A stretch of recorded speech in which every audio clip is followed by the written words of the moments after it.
get more from negotiations by threatening to shut down the government or threatening America not paying its bills. But do you now see those situations, the government shutdown and the debt ceiling, now merging together, given how close we are to the mid-October deadline that Secretary Lewis set? Well, keep in mind, America has never not paid its bills. And I've said repeatedly that that's not something anybody should be threatening. The potential default of the United States, where we are essentially deadbeats. That's never happened. But does that mean that if we get to the point where we're right before October 17th, or whatever the day ends up being, that you would actually use some of these options that some of your allies say are available to you, like the 14th Amendment, to prevent a default? Julie, I've said before, there's one way to make sure that America pays its bills, and that's for Congress to authorize the Secretary of the Treasury, Jack Lew, to pay bills that they have already accrued. Look, I think it's very important because the name of this is the debt ceiling, and so when people hear that, they automatically think, well, that must mean that somehow this is authorizing more spending and more debt for the United States. That's not what this is.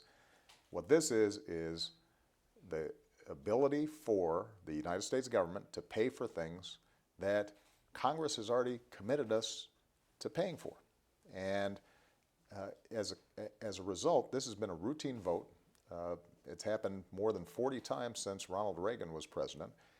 Never before has a party threatened to not pay our bills, except for 2011, the last time that Speaker Boehner and some of the same people in the House of Representatives thought that it might give them more leverage in negotiations. And we can't establish a pattern where one faction of one party that controls one chamber in one branch of government can basically hold its breath and say, unless we get 100% of our way, then we're going to let the entire economy collapse, the entire economy shut down.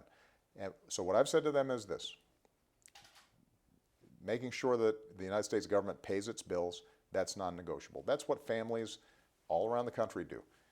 If I buy a car and I decide not to pay my car note one month, I'm not saving money, I'm just a deadbeat.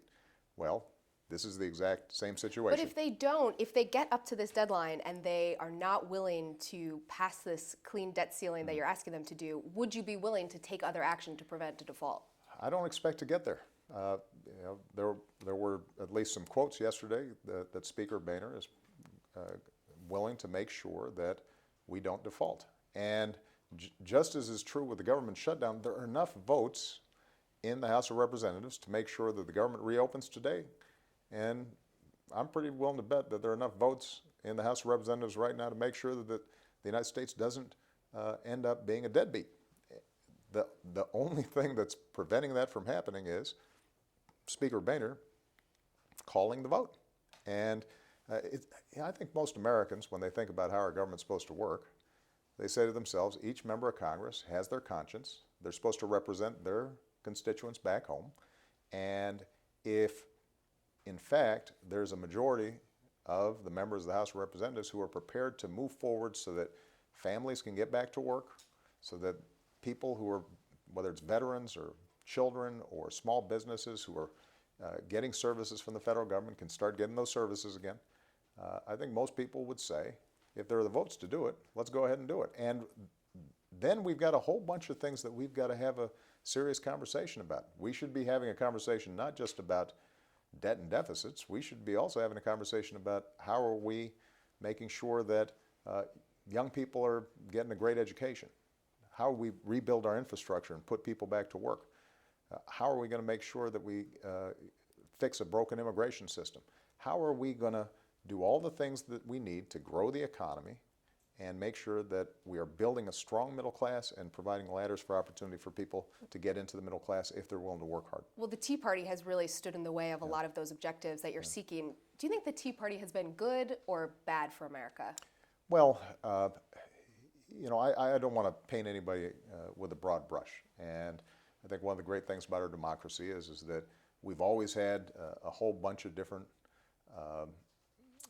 regional attitudes and philosophies about government and ideologies, and the Tea Party is just the latest expression of probably some very real fears and anxieties on the part of certain Americans, and I get that.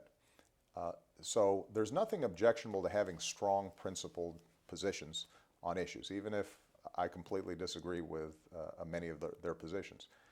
But there are certain rules to make sure that everybody is participating, everybody's respected, the process moves forward in an orderly way, and we don't create chaos. So my concern has less to do with the Tea Party per se or the particular positions that they take on issues, but rather it's this idea that if they don't get 100% of their way, they'll shut down the government or they'll threaten economic chaos. That has to stop. Some of these Tea Party senators are in their first term, and you were a first-term senator who came in and had a lot of public attention around you. You didn't sort of take the traditional route. You weren't a backbencher. Right. I'm wondering if you feel like you set a precedent for people like Ted Cruz, Marco Rubio, Rand Paul to come in their first term and really take a high-profile role in the Senate. Well, if you recall, when I came to the Senate, my attitude was I should just keep a pretty low profile in the Senate and just do the work. Media certainly didn't let you do that. The media may not have, but I didn't go around courting the media, and I certainly didn't go around trying to shut down the government. And so, I recognize that in today's media age, being controversial, taking controversial positions,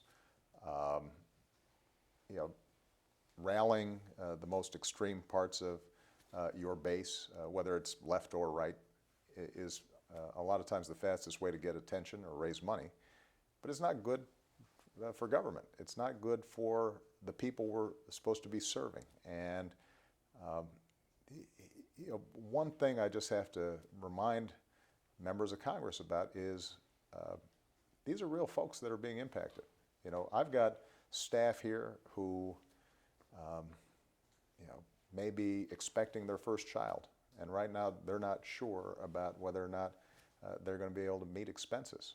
I've got young staff who, if have a car accident, they may have a $1,000 premium on their car insurance or a deductible on their car insurance, and if they don't get a paycheck, they may be broke.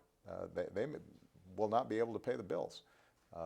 I'm getting letters every single day from farmers who have been waiting to buy some land, and now they may not get a loan. And from small businesses, we give $1 billion worth of small business loans every single month. Those loans are not being processed. So this is something that is concretely affecting real people. There is no reason government should be shut down. I think it's very important for the public to understand that a bill passed the Senate, democratically controlled Senate, that set budget levels